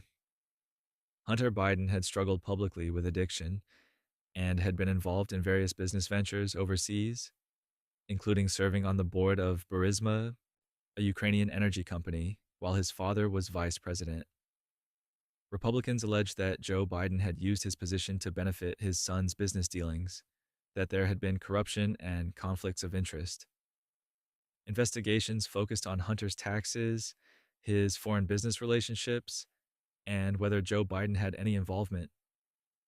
In December 2023, Hunter Biden was indicted on federal tax charges, accused of failing to pay over $1 million in taxes. He was also charged with illegally possessing a firearm while using drugs. stemming from his purchase of a handgun in 2018 when he was struggling with addiction. Hunter pleaded not guilty to the tax charges and was convicted on the gun charges in June 2024.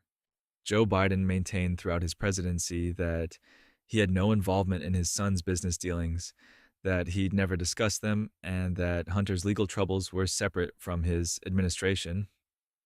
Investigations by Congress and federal prosecutors found no evidence directly implicating Joe Biden in wrongdoing, though the political controversy continued. Republicans used the investigations to attack Biden's credibility, suggesting impropriety even without proof. Democrats argued it was a politically motivated witch hunt designed to damage Biden's presidency. The truth, as investigations revealed, seemed to be that Hunter Biden had indeed engaged in questionable business practices and failed to pay his taxes, but there was no concrete evidence that Joe Biden had personally benefited or been involved.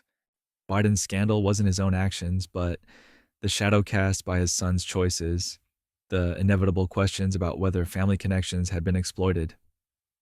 It's a smaller scandal compared to many on this list, more about perception and political ammunition than actual presidential misconduct, but it consumed enormous amounts of political oxygen during his term, became a constant talking point in conservative media, and raised legitimate questions about how to handle conflicts of interest when your family members make problematic choices. And sometimes the appearance of impropriety matters almost as much as impropriety itself. James Madison burned the White House. James Madison became president in 1809, and his presidency was defined by a war he probably shouldn't have started.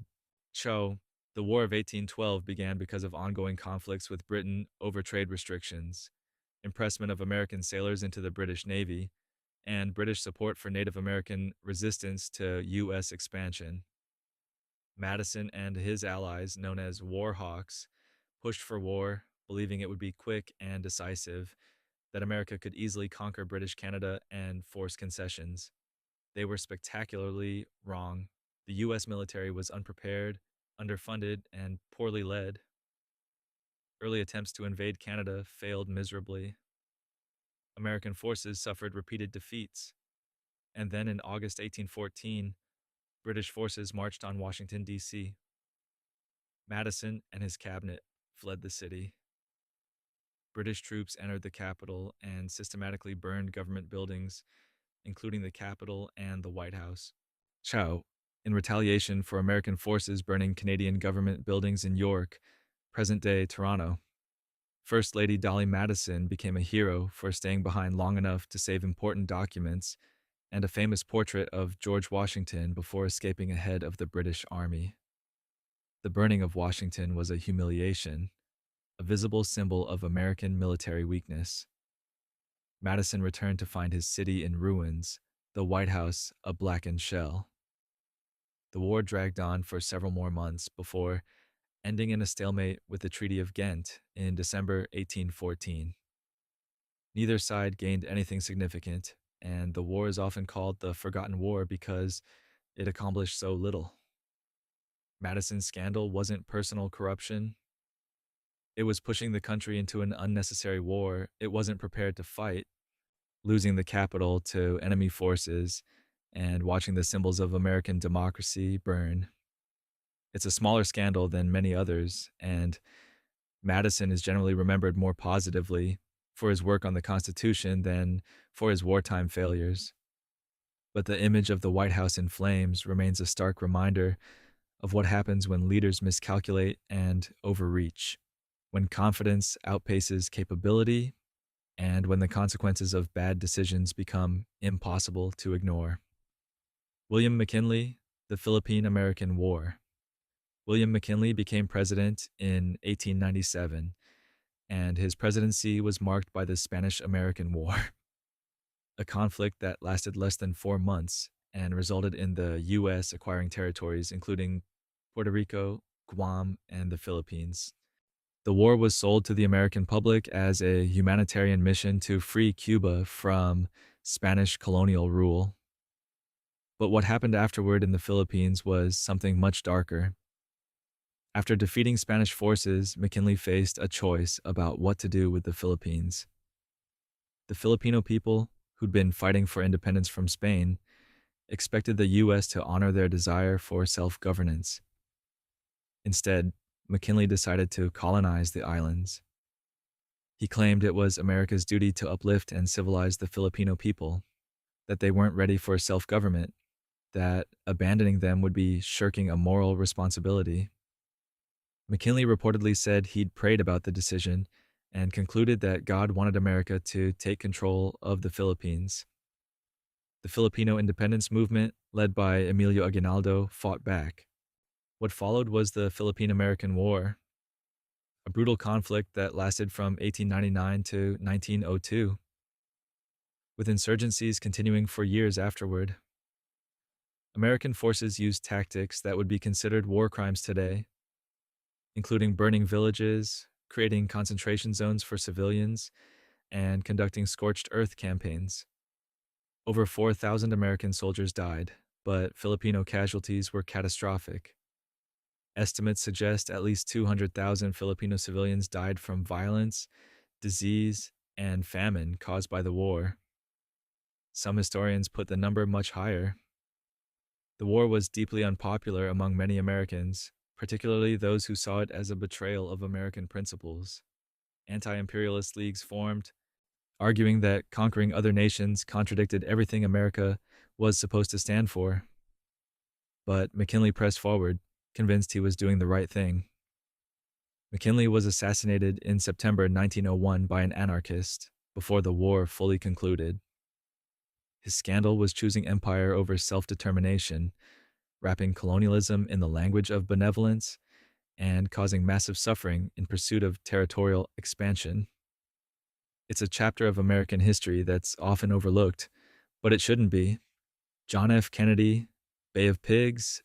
John F. Kennedy became president in January 1961, the youngest elected president in American history, and within 3 months, he approved one of the biggest foreign policy disasters of the Cold War. The plan had been developed during the Eisenhower administration.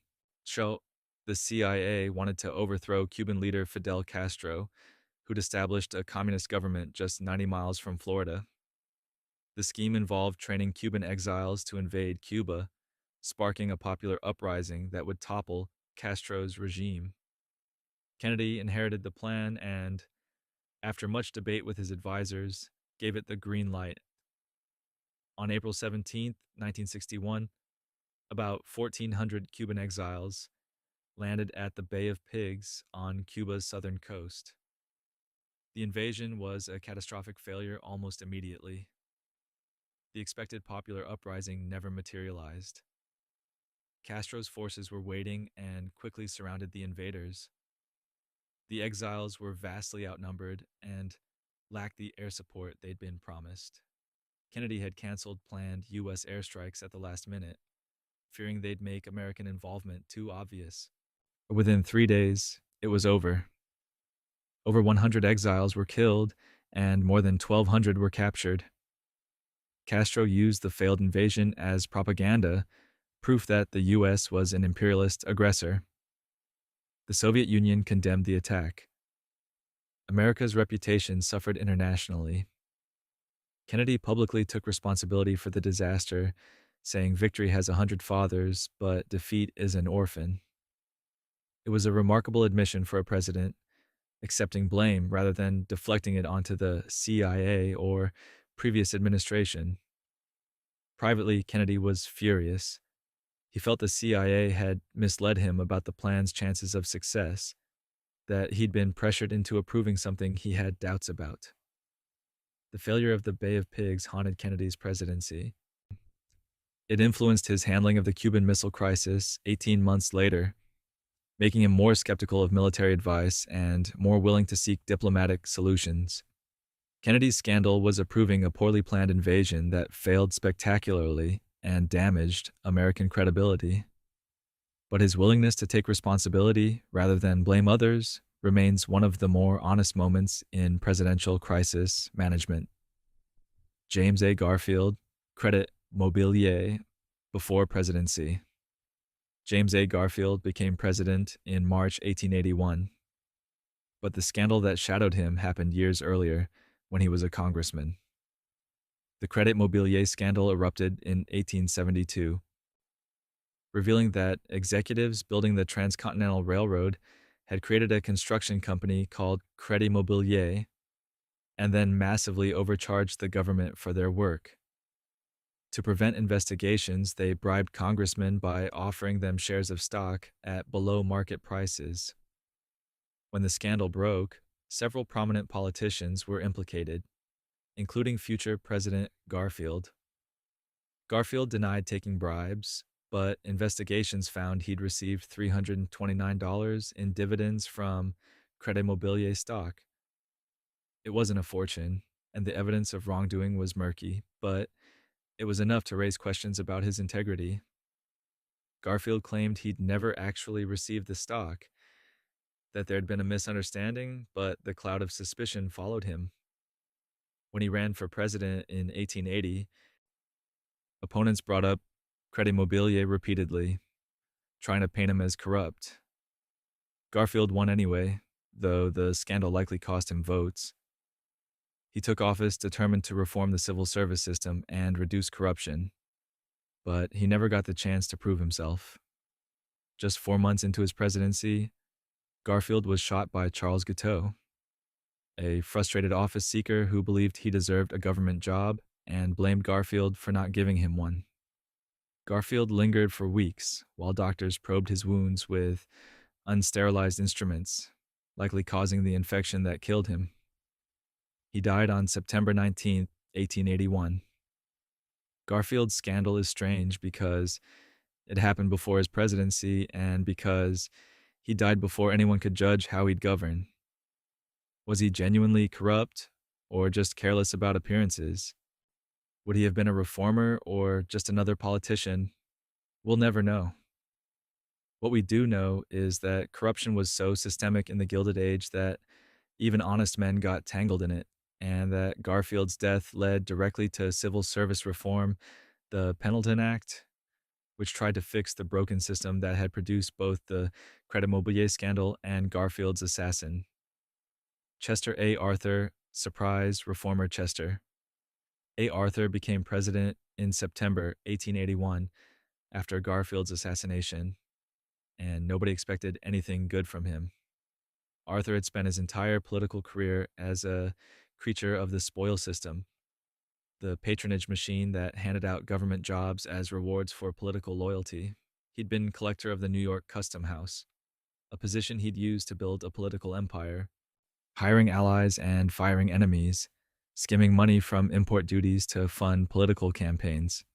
President Hayes had fired him in 1878 for corruption, and yet, through a series of political accidents, Arthur ended up as Garfield's vice president. When Garfield was shot by a man who'd been denied a government job, the irony was impossible to miss. The assassin literally represented the system Arthur had built his career on. Now that same man was president. Reformers were horrified. They expected Arthur to protect his political machine, to resist any changes to the patronage system. Instead, Arthur shocked everyone by supporting reform. In 1883, he signed the Pendleton Civil Service Reform Act into law. The act created a merit-based system for hiring government employees, requiring competitive exams instead of political connections. It was a direct attack on everything Arthur had believed in and benefited from for decades. His old political allies felt betrayed. They called him a traitor, accused him of abandoning the people who'd made him. The Republican Party machine turned against him viciously. When Arthur sought the nomination for a full term in 1884, his own party rejected him. He didn't even put up much of a fight, partly because he was secretly dying of kidney disease, a diagnosis he kept hidden from the public. Arthur left office in March 1885 and died less than 2 years later, largely forgotten. History remembers him as the corrupt politician who became an honest president, the man who destroyed his own political base to do the right thing. So, His scandal was his entire career before the presidency, but his redemption was genuine, and that makes his story one of the most surprising transformations in American political history, proof that people can change even when you've given up on them. And there you have it. Every US president's biggest scandal, from expensive furniture to wars that never should have happened, from broken promises to broken constitutional rights. Some of these men made mistakes they regretted. Others made choices they defended until their dying day. A few probably never understood what they'd done wrong at all. The office of the presidency doesn't make people better or worse. It just reveals who they really are when the stakes are highest. So tonight, as you drift off to sleep, be thankful you're not leading a country while scandals pile up around you. Be grateful that your worst decisions probably won't end up in history books or YouTube documentaries. And if you made it all the way to the end of this video, congratulations. You've earned your rest. Sweet dreams. And try not to dream about presidential scandals. We've had enough of those for one night.